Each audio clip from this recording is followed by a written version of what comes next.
እስቲ አስቡት 30,000 ጫማ ከፍታ ላይ ሆናችሁ በሰላም እየተጓዛችሁ ድንገት ነገሮች ሁሉ ተበላሽተው ወደ መጥፎ ሲቀየሩ። ይህ ሰው ካፒቴን ልዑል አባተ ይባላል።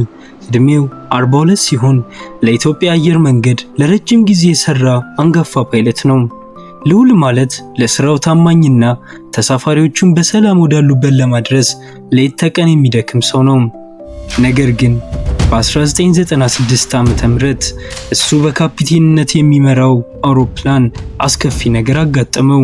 Their demands are met that they will blow the airplane up. Captain Lul Abate was at the controls of Flight 961.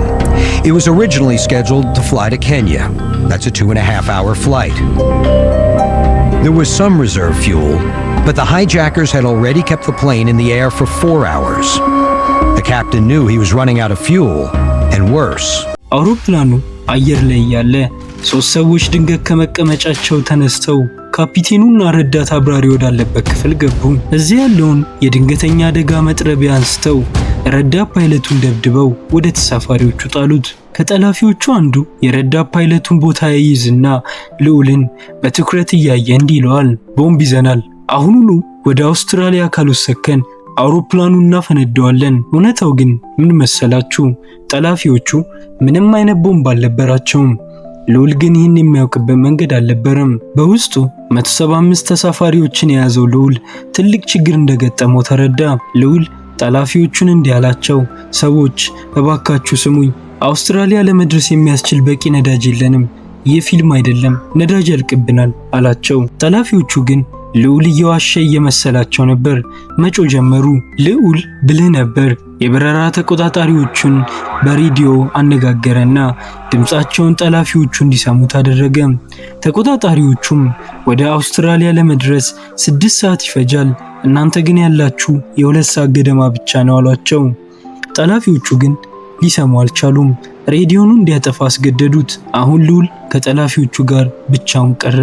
እዚህ ጋር ነው ልዑል የብልህነት ስራ የሰራው። ወደ አውስትራሊያ በቀጥታ በውቅያኖስ ላይ ከመብረር ይልቅ የአፍሪካን ዳርቻ ተከትሎ መብረሩን ቀጠለ።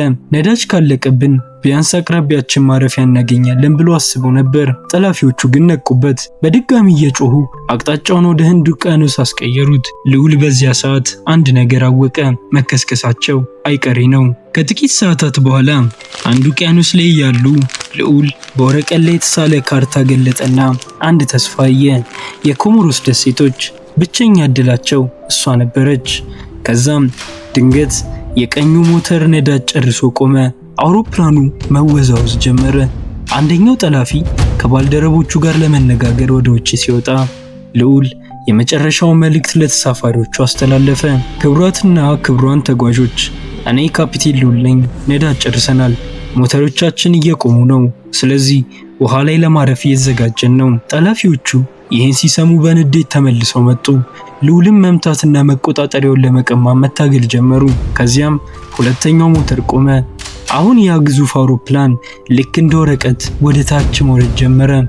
በአውሮፕላን ማብረሪያ ክፍል ውስጥ በነበረው ግብግብ ምክንያት ልዑል አውሮፕላኑን የሚያሳርፍበትን ቦታ ማየት አቃተው። ኤሌክትሪክ መሳሪያዎችም መስራት አቆሙ። አውሮፕላኑ በከፍተኛ ፍጥነት ወደ ውሃው እየተምዘገዘገ ነበር። ልዑል አንድ የመጨረሻ ጥረት አደረገ። አውሮፕላኑን የባህር ዳርቻው አቅራቢያ ውሃ ላይ ለማሳረፍ ወሰነ። ጠላፊዎቹን አሳምኖ ረዳት ፓይለቱ እንዲገባ አደረገ። በባህር ዳርቻው ላይ የነበሩ ቱሪስቶች ፀሐይ የሞቁ ሳለ ድንገት አንድ ግዙፍ ቦይንግ 767 አውሮፕላን ሲመጣ አዩ። አንዱ ቱሪስት በአጋጣሚ በካሜራው ቀርጾታል። አውሮፕላኑ በከፍተኛ ፍጥነት ውሃውን ሲመታው ለሁለት ተሰነጠቀ። ልዑል አይኑን ሲገልጥ አውሮፕላኑ ወድሟል። እሱ ግን ተርፏል። እሱና ረዳቱ ወዲያውኑ ተሳፋሪዎችን ማዳን ጀመሩ። በአውሮፕላኑ ውስጥ ከነበሩት 175 ሰዎች መካከል የተረፉት 50 ብቻ ናቸው። ትልቅ ሐዘን ቢሆንም የልዑል ጀግንነት ባይኖር ኖሮ ግን አንድም ሰው አይተርፍም ነበር። እነዚያ 3 ጠላፊዎች ግን እዚያው ሞቱ።